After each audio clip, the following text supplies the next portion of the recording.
ఒకే స్ట్రాటజీతో pan India సినిమాలు తెరకెక్కిస్తున్నారా?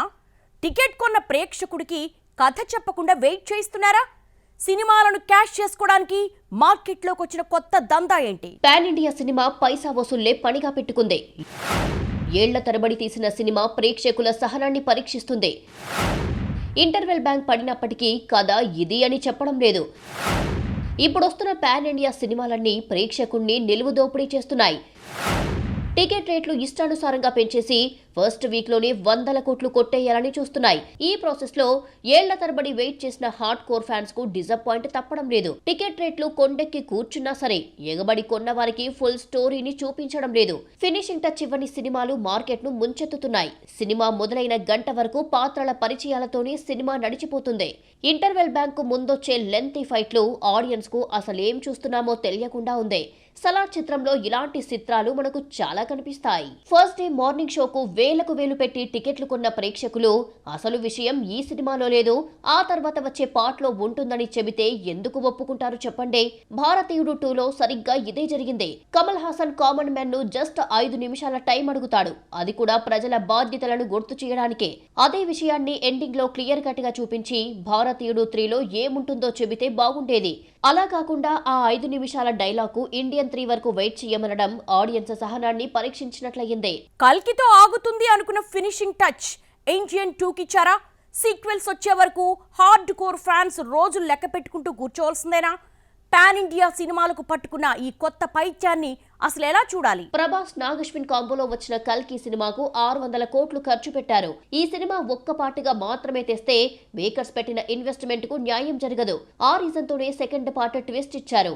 అయితే first part తోనే సినిమా ఇన్వెస్ట్మెంట్ ను థియేట్రికల్, నాన్ థియేట్రికల్ రైట్స్ రూపంలో లాగేశారు. ఇప్పుడు నిర్మాతలు సెకండ్ పార్ట్ ను పూర్తిగా క్యాష్ చేసుకోవడానికి చూసుకుంటున్నారు. ఇక్కడ కర్ణుడి ఎలివేషన్ తో హీరోయిజానికి కొత్త ఎలివేషన్ ఇచ్చి ప్రేక్షకుల దగ్గర నుంచి 2 వారాల్లో 1000 కోట్ల వరకు లాగేశారు. టాప్ హీరోలందరికీ హార్డ్ కోర్ ఫ్యాన్స్ ఉంటారు. ఆ అభిమానులు తమ హీరో సినిమాను రిలీజ్ కి ముందే 1కి 3 సార్లు చూడాలని భీష్మించు కూర్చుంటారు. పెరిగిన టికెట్ రేట్లను చూసి ఎక్కడా తగ్గకుండా తనకొచ్చే ఆదాయాన్ని సినిమా టికెట్లు కొనడానికి వినియోగిస్తాడు.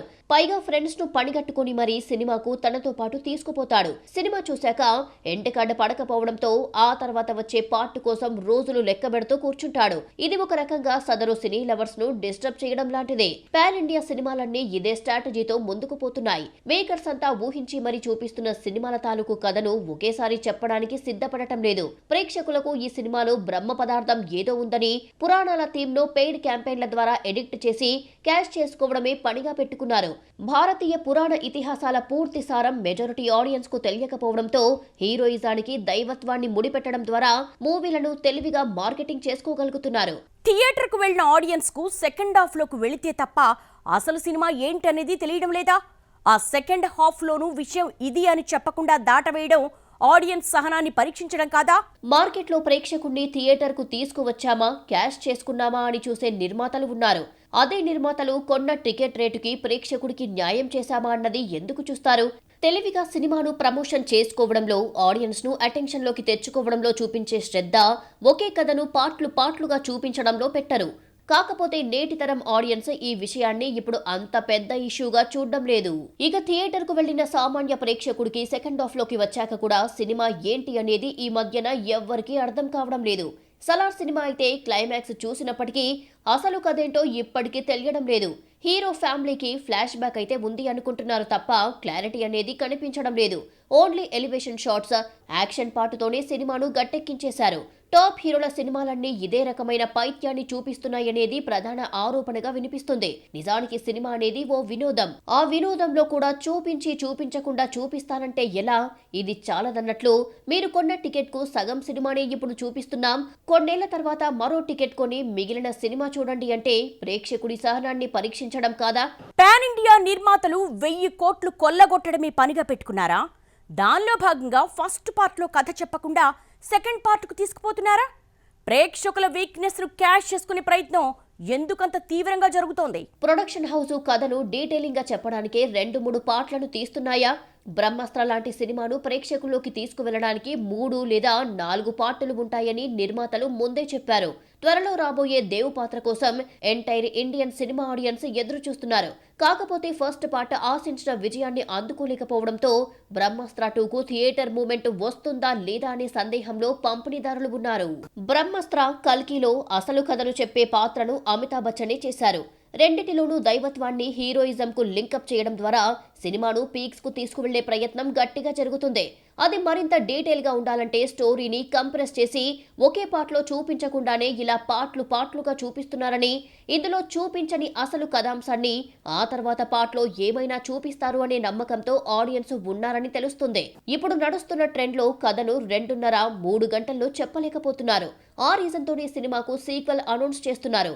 కేజీఎఫ్ ను ఒక్క పార్ట్లోనే ముగించేయొచ్చు, కానీ అలా చేయకుండా 3 పార్ట్ల వరకు బొమ్మను తీసుకుపోయారు. ఇప్పటికే వచ్చిన 2 పార్ట్లు హిట్ కాగా 3వ పార్ట్ మరిన్ని కలెక్షన్స్ తెస్తుందనే లెక్కతో నిర్మాత, దర్శకుడు ఉన్నారు. ప్రేక్షకుడిని సైకలాజికల్ గా అరెస్ట్ చేయడంలోనూ క్రియేటివ్ ఫీల్డ్ పండిపోయింది. సీక్వెల్స్ కు సక్సెస్ రేటు చాలా తక్కువ అయినప్పటికీ చేస్తున్న రిస్క్ తో నిర్మాతలకు వచ్చే నష్టం అంటూ ఉండదా? ఫస్ట్ పార్ట్లో లేనిది రేపు రాబోయే సీక్వెల్లోనే ఏదో ఉంది అన్న భ్రమల్లోకి తీసుకుపోవడం అన్ని సినిమాలకు సాధ్యమేనా? సీక్వెల్స్ అన్ని హిట్ అయిపోతాయనే గ్యారంటీ లేదు. పాన్ ఇండియా సినిమాలు సీక్వెల్స్ గా వస్తే తెలుగు మేకర్స్ కు మాత్రమే వర్కౌట్ కనిపిస్తుంది. తమిళకు అది కావడం లేదు. శంకర్ రోబో 2తో ఆ మ్యాజిక్ క్రియేట్ చేయలేకపోయారు. ఇండియన్ 2 విషయంలో తెలుగు పరంగా ఓకే అనిపించుకున్నా తమిళ వర్షన్ లో మార్కులు వేయించుకోలేకపోయాడు. అయినప్పటికీ ఇండియన్ 3ను అనౌన్స్ చేయడం, పార్ట్ 2లో అసలు విషయం చెప్పకపోవడం ఆడియన్స్ ను ఇరిటేట్ చేయడం లాంటిదే. సినిమాకు ప్రమోషన్ చాలా కీలకం. సినిమా రిలీజ్ కు ముందు చేసే ప్రమోషన్ కంటే సెకండ్ పార్ట్ కోసం చేస్తున్న పెయిడ్ ప్రమోషన్ శృతి మించుతుంది. నెటిజన్లు ట్రెండింగ్ లో పెట్టారు అనే కంటే నిర్మాతలే సదరు సినిమాకు లేని హైప్ ను సృష్టిస్తున్నారని చెప్పడం కరెక్ట్. ఫస్ట్ పార్ట్ లో చూపించని ఎన్నో ఎలిమెంట్స్ కు సెకండ్ పార్ట్ లో ఆన్సర్ దొరుకుతుందంటున్నారు.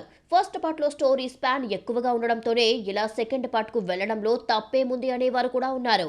ఇక ప్రేక్షకులు కూడా ఎంత పెద్ద హీరో అయినా సరే సినిమా సర్ప్రైజ్ చేసేలా ఉంటేనే ఆదరిస్తున్నారు, లేకుంటే సారీ చెప్పేస్తున్నారు. ప్రీవియస్ సక్సెస్ రేట్ ప్రకారం సదరు దర్శకుడు ట్రెండింగ్ లో ఉన్నాడా లేదా అన్నది కూడా ఆరా తీస్తున్నారు. ఈ ఫ్లోలో బెటర్మెంట్ కనిపించకపోతే రజనీ, కమల్ తో పాటు చిరునైనా సరే థ్యాంక్ యూ మాస్టారు అనే స్థాయికి ప్రేక్షకుడు చేరిపోయాడు. ఇది తెలిసి కూడా కథను ఒక పార్ట్ లో చూపించకుండా 2-3 పార్టులుగా చూపిస్తానంటే సీనియర్ హీరోలను అసలు యాక్సెప్ట్ చేయని పరిస్థితి. విశ్వంభర మ్యాటర్ లో ఈ సూక్ష్మాన్ని తెలుసుకున్న వశిష్ఠ సినిమాను 2 పార్టులుగా కాకుండా ఒకే పార్టుగా తెచ్చినా ఆశ్చర్యపోనక్కర్లేదు. పాన్ ఇండియా సినిమాలకు వెళ్లాలంటే పెరిగిన టికెట్ల రేట్లు చూసి కంప్లీట్ ఫ్యామిలీతో సినిమాకు వెళ్లలేని పరిస్థితి మార్కెట్లో నెలకొంది. దీనికి తోడు సీక్వెల్స్, ప్రీక్వెల్స్ అంటూ ఏ కథను ఒక సినిమాలో చెప్పలేకపోతున్నామని చెప్పడం మార్కెటింగ్ టెక్నిక్ అని ప్రేక్షకులకి ఇంకా తెలియదంటారా? ప్రేక్షకుడికి అన్నీ తెలుసు. పాన్ ఇండియా సినిమాల పేరుతో ప్రేక్షకుల వీక్నెస్ ను క్యాష్ చేసుకునే ప్రయత్నంలో పాన్ ఇండియా సినిమా దర్శకులు సక్సెస్ అయ్యారని తెలుసు. కాకపోతే వరుస సక్సెస్లతో ఈ టికెట్ దోపిడీ దందా ఇంకా ఆడియన్స్ ను బలంగా తాకలేదు. అసలు ఇలా చేసే దాంట్లో తప్పేముంది అనేవారు కూడా ఉన్నారు. హనుమాన్ లో క్లైమాక్స్ పార్ట్ వరకు కథ అంటూ ఒకటి ఉందని, అది వేరే స్థాయి అని సూచాయిగా చెప్పారు. మరి జై Hanuman cinema audience high expectations కు తగ్గట్లుగా లేకపోతే ఆడియన్స్ నుంచి తీవ్ర స్థాయిలో దర్శకుడు ప్రశాంత్ వర్మ విమర్శలను ఎదుర్కోవాల్సి ఉంటుంది. రాజమౌళి, మహేష్ బాబు కాంబోలో త్వరలో తెరకెక్కనున్న అడ్వెంచర్ ఫిలిం ను ఏకంగా 3 పార్టులుగా తీస్తారు అనే ప్రచారం నడుస్తుంది. ఇక్కడ నిర్మాత కేఎల్ నారాయణ పెట్టనున్న 1000 కోట్ల బడ్జెట్ ను ఒక్క సినిమాతో లాక్కోలేమనే కారణంతో ఇలా 3 సినిమాలుగా ఒకే స్టోరీని తీస్తున్నారని సామాన్య ప్రేక్షకులకు సైతం తెలుసు. అంటే ఇక్కడ కథ నిజంగా డిమాండ్ చేస్తే సిరీస్ సినిమాలుగా చేయడం తప్పు కాదు. కాకపోతే ఫస్ట్ పార్ట్ లోనే కథ అంటూ ఏం చెప్పకుండా సెకండ్ పార్ట్ వరకు ప్రేక్షకుడిని తమతో పాటు ఎమోషనల్ జర్నీ చేయించుకోవడం మార్కెట్లో నయాదందా కాకుండా మరేమవుతుంది?